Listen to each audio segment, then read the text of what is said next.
The stars we grew up with weren't just actors or singers, they were part of our lives. Their faces lit up our screens, their voices filled our homes, and their stories shaped our dreams. But time changes everything. Some of these beloved icons have transformed so much, you might not even recognize them today. So let's journey back, rediscover their incredible transformations, and relive the moments that made us love them in the first place.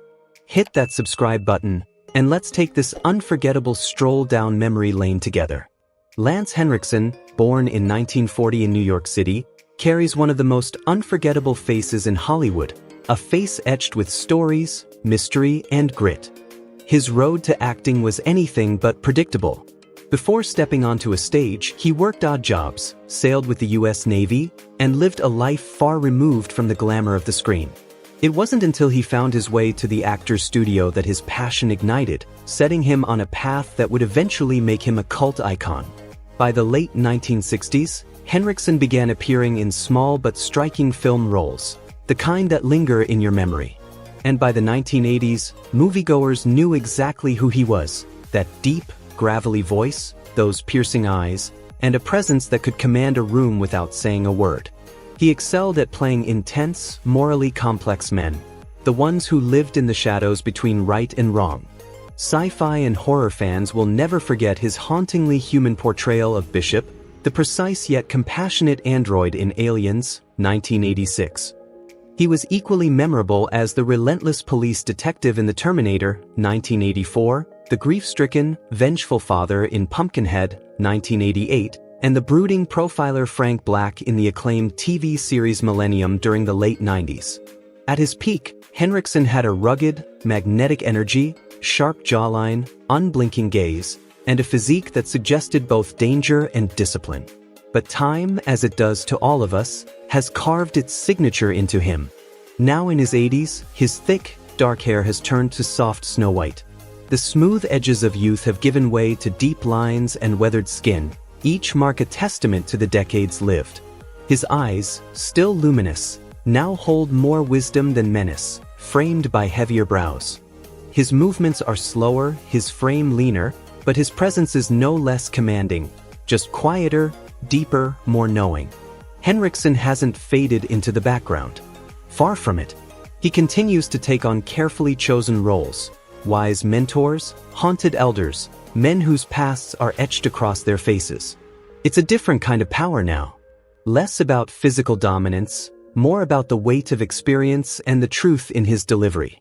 For fans who remember him as Bishop, seeing him today can be jarring. "That's Bishop," they say, marveling at the decades between. Yet beneath the silver hair and weathered skin, the essence of Lance Henriksen is untouched. His voice, his craft, his relentless dedication to storytelling, they remain as fierce as ever. In a world obsessed with youth, Henriksen stands as living proof that real talent doesn't age, it deepens. His life and career remind us that while time changes the face we see in the mirror, it can never dim the fire of passion, artistry, and authenticity. Barbara Eden, born in 1931 in Tucson, Arizona, remains one of television's most cherished icons, a woman whose charm once cast a spell on millions and still lingers decades later. Her journey to stardom began quietly in the 1950s, after honing her craft in acting and voice at San Francisco's City College. She paid her dues in small roles on beloved programs like I Love Lucy and The Johnny Carson Show, gradually building a reputation for her luminous beauty, effortless comedic timing, and that unmistakable twinkle in her eye. Then came 1965, the year lightning struck.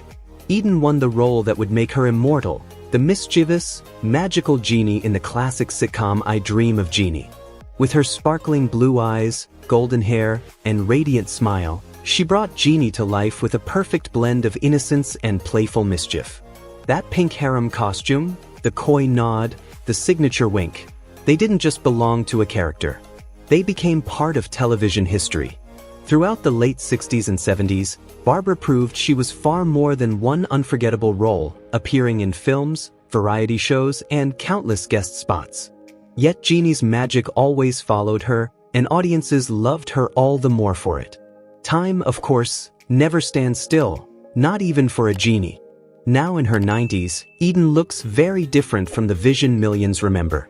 Her once bright blonde hair is softer, her complexion marked by the gentle lines of a life well lived, and her petite frame moves with more care. Her voice is quieter, her gestures more graceful, but when she enters a room, she still commands attention. The sparkle in her eyes remains, not with the mischief of youth, but with the wisdom of a woman who has lived, loved, and endured. She continues to appear at fan conventions and special events, always greeting admirers with that same warmth that made her a household name. For fans who grew up with her, seeing her today is a bittersweet joy, the magical genie of their childhood transformed into a dignified, elegant elder who wears her years with pride. Barbara often speaks fondly of her "I dream of Jeannie" days, sharing behind-the-scenes stories and expressing gratitude for the love that has followed her for more than half a century. Her transformation is not simply the story of aging, it's the story of resilience, humor, and grace at every stage of life. Her legacy remains untouchable. To this day, Barbara Eden is remembered not only as the enchanting genie who brought magic into America's living rooms, but as living proof that true beauty isn't defined by youth, it's carried in the spirit. And Barbara's spirit still shines. Ian McKellen, born in 1939 in the quiet town of Burnley, England, has become one of the most revered actors of his time, a man whose very presence can command a stage or captivate a camera. His love affair with acting began young, and after honing his craft at Cambridge University, he quickly ascended the ranks of British theatre. With a voice like rolling thunder and a presence that seemed to bend the air around him, McKellen became a towering figure in Shakespearean drama, earning raves with the Royal Shakespeare Company for his flawless command of the classics. By the 1970s and 80s, he was already a titan of the stage. But it was the late 1990s and early 2000s that transformed McKellen into a global icon. As Gandalf, the wise and formidable wizard of the Lord of the Rings and the Hobbit trilogies, he became immortal in the hearts of millions. As Magneto in the X-Men films, he brought a layered humanity to a villain, turning him into one of cinema's most complex and unforgettable characters. At the height of his fame, McKellen was instantly recognizable, sharp features framed by piercing eyes, a chiseled jaw, and a noble posture that seemed carved from stone. Today, in his 80s, time has left its gentle signature. The dark hair has softened into silver. His face, now mapped with the fine lines of a life lived in the spotlight, tells stories of decades spent under stage lights and behind cameras. The jawline has mellowed, and his regal stance now carries the slight stoop of age. Yet his voice, still deep, resonant, and unmistakable, has gained a warmth and wisdom only experience can bring. And still, the charisma is unshakable. The wit sparkles. The twinkle in his eye is unchanged. He continues to perform with undiminished passion, proving that age cannot dim the fire of a true artist. McKellen speaks about growing older with humor and candor, embracing every stage of life with grace. For audiences, seeing him now is both tender and inspiring. The mighty wizard and powerful mutant we once knew may now resemble a kindly grandfather, but the spirit that made him legendary still burns bright. Ian McKellen's story is more than one of physical change. It's the tale of a man who has lived fully, loved deeply, and given himself entirely to his art. His legacy is a reminder that while faces change and time moves on, the soul of a true performer is eternal. Jane Alexander, born in 1939 in Boston, Massachusetts, has been a towering presence on the American stage, screen, and television for over half a century. Her passion for acting ignited at Sarah Lawrence College and deepened across the Atlantic at the University of Edinburgh, where she refined her craft. By the early 1960s, Alexander was making her mark in New York theater, earning praise for her intelligence, poise, and emotional depth. Then came the role that changed everything, The Great White Hope. On both Broadway and in the 1970 film adaptation alongside James Earl Jones, she delivered a performance so raw and powerful that it earned her an Academy Award nomination for Best Actress and secured her place among Hollywood's most formidable talents. The 1970s and 80s became a golden era for her career. She delivered unforgettable turns in All the President's Men, 1976, Kramer vs. Kramer, 1979, and Testament, 1983, amassing Oscar and Emmy nominations while captivating audiences with her portrayals of intelligent, strong-willed women. With her refined beauty, striking cheekbones, and graceful presence, Jane Alexander wasn't just an actress, she was a force. But time, as it always does, has painted new chapters onto her face. Now in her mid-80s, the dark hair that once framed her face has softened to a dignified white. The smooth complexion of her youth bears gentle lines, each one a testament to decades lived in the public eye. And though her gaze has gained the quiet wisdom of experience, it still holds the same unwavering fire that lit up screens decades ago. Alexander's passion hasn't dimmed. Even in her later years, she continues to grace television dramas, stage productions, and independent films, proving that true artistry doesn't fade with age. Off-screen, her legacy extends beyond performance. As chair of the National Endowment for the Arts in the 1990s, she became a tireless advocate for the creative community.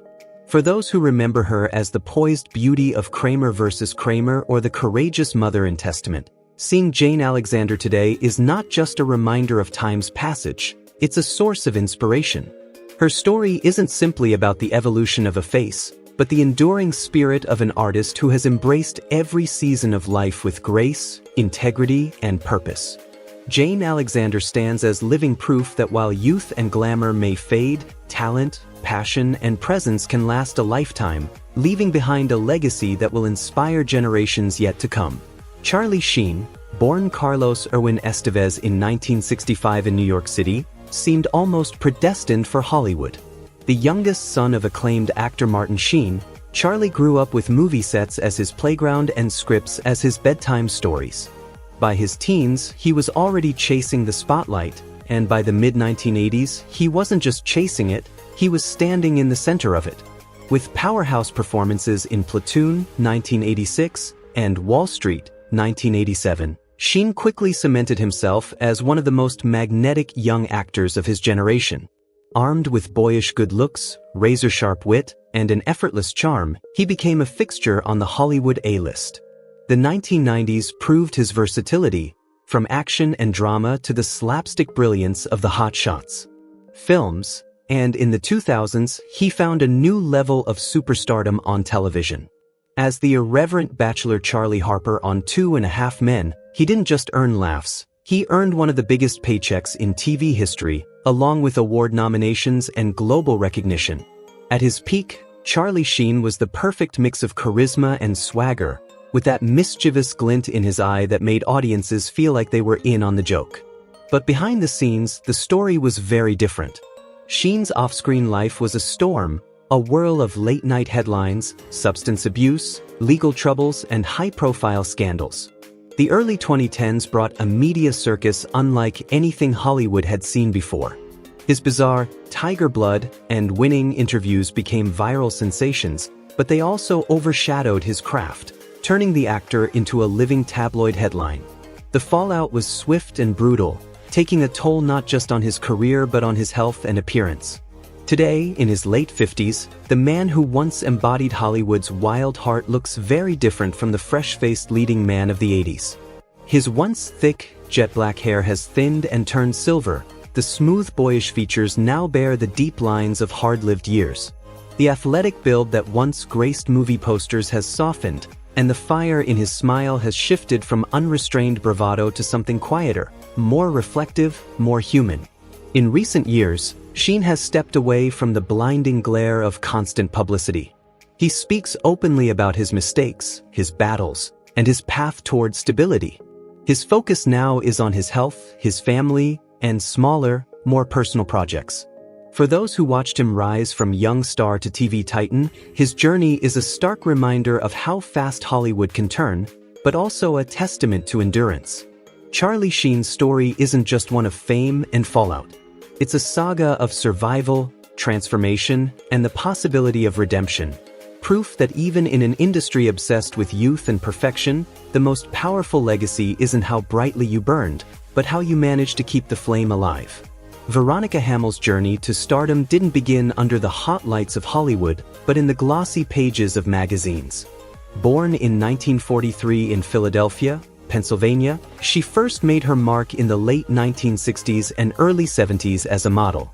With her striking features, statuesque frame, and effortless elegance, she became a familiar face in print ads and television commercials, a natural in front of the camera.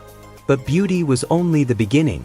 Hollywood soon came calling, and Hamill proved she had more than just looks. She had undeniable talent. Early film appearances in Clute, 1971, and When Time Ran Out, 1980, hinted at her potential, but it was television that would etch her name into pop culture history. In 1981, she stepped into the role of public defender Joyce Davenport on the groundbreaking police drama Hill Street Blues. With intelligence, confidence, and compassion, Hamill breathed life into the character, earning 5 Emmy nominations and becoming one of the most respected actresses on television in the 1980s. Her sharp cheekbones, captivating green eyes, and commanding grace made her an icon of sophistication and strength. Time, of course, is the one role no one can escape. Now in her 80s, Veronica Hamill looks far different from the polished TV attorney millions once knew. Her dark hair has softened to a gentle silver, her youthful glow replaced by the natural beauty of life's lines.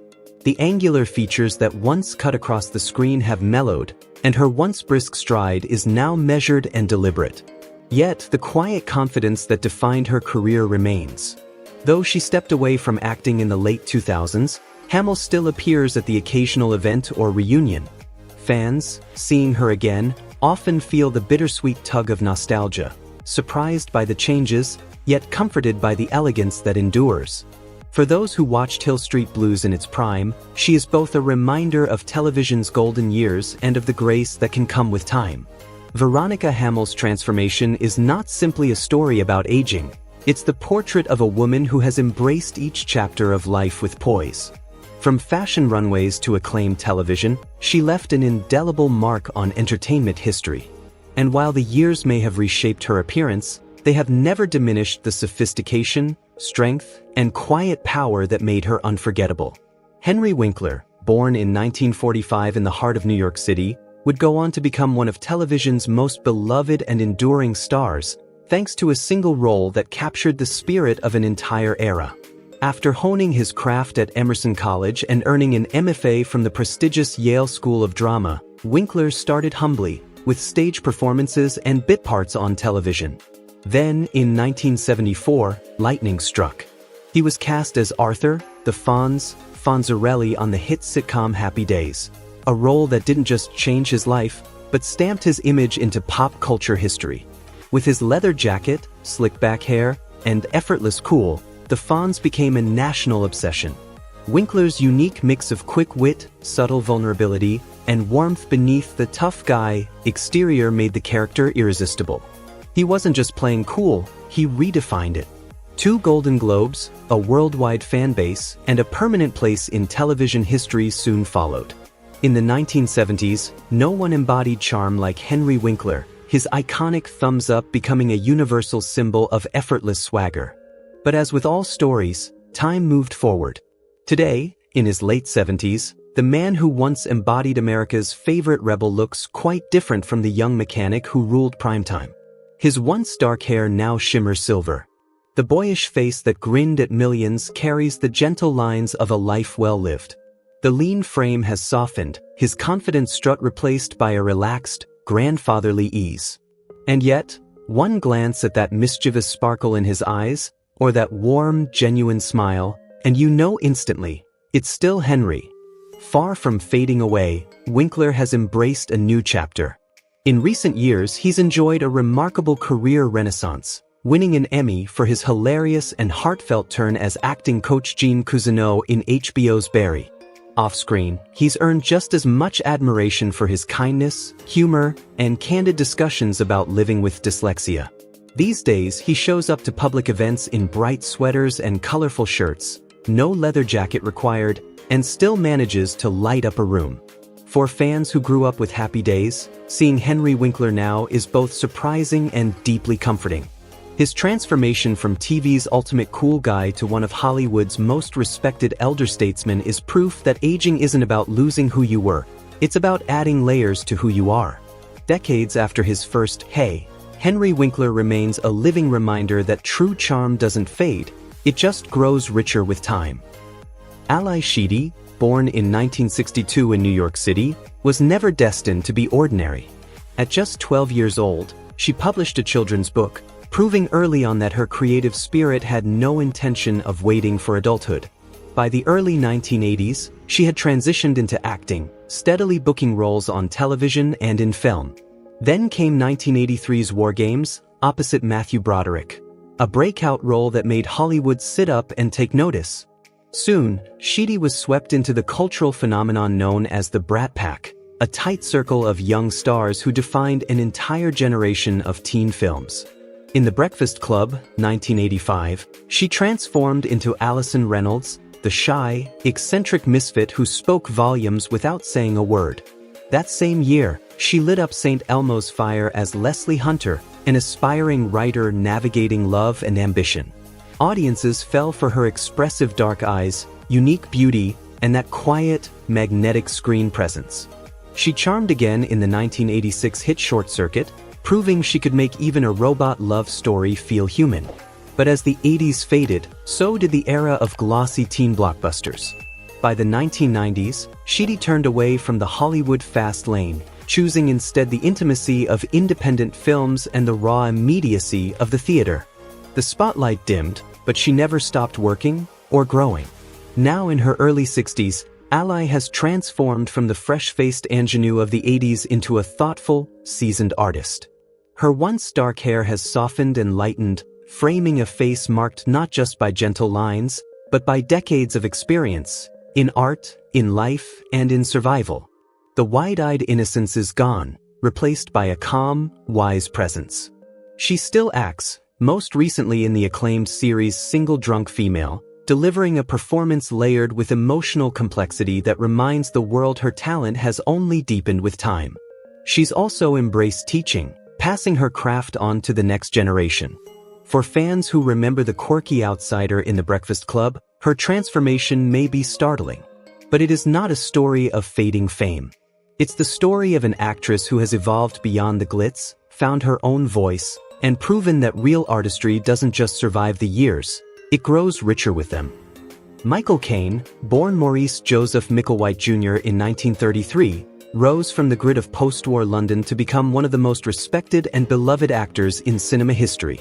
Growing up in a working-class neighborhood, he discovered his passion for performance early and chased it with relentless determination.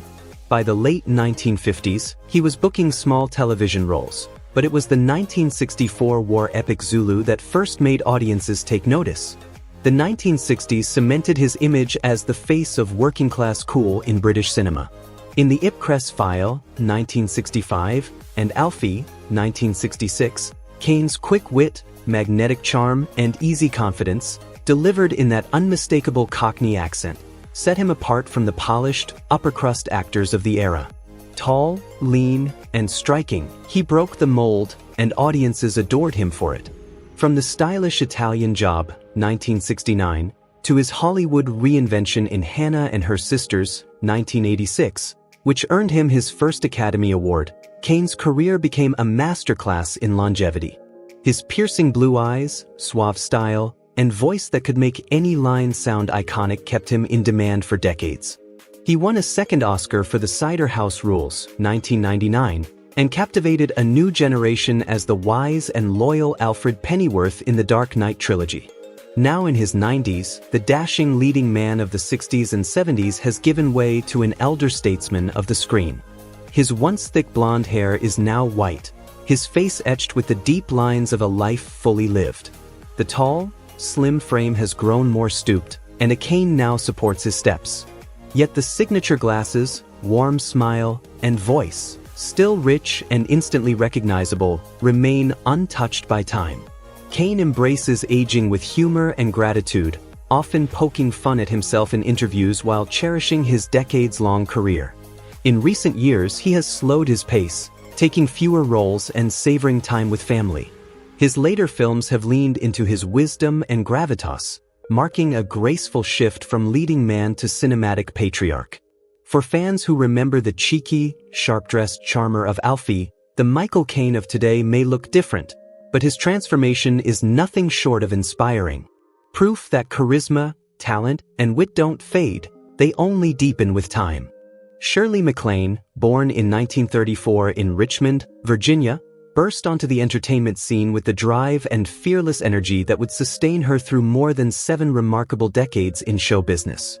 Originally a dancer, she moved to New York City as a teenager, chasing the bright lights of Broadway. Fate intervened when she was called to replace an injured star at the last minute in The Pajama Game, a single performance that caught the eyes of Hollywood producers and changed her life forever. By the mid-1950s, she had signed with Paramount Pictures and was on a fast track to stardom. In her early films, Shirley brought a rare combination of beauty, charm, and natural screen presence, earning her first Academy Award nomination for Some Came Running in 1958. Iconic roles followed: The Apartment, 1960, Irma La Douse, 1963, and Sweet Charity, 1969, each proving she could move effortlessly between comedy, drama, and the delightfully eccentric. Her bold choices paid off, culminating in a well-deserved Oscar for Terms of Endearment in 1983, securing her place among the greats of Hollywood history. In her youth, Shirley was instantly recognizable, striking auburn hair, sparkling green eyes, and a mischievous smile that hinted at stories untold. She carried herself with a perfect mix of elegance and approachability, becoming one of the most adored actresses of her generation. But even the brightest stars are not immune to time's gentle hand. Now in her late 80s, her vivid hair has softened into silver white, and her once smooth features bear the graceful lines of a long, extraordinary life. Her petite frame remains, but her steps are slower, each one weighted with experience. And yet, her spirit is unchanged.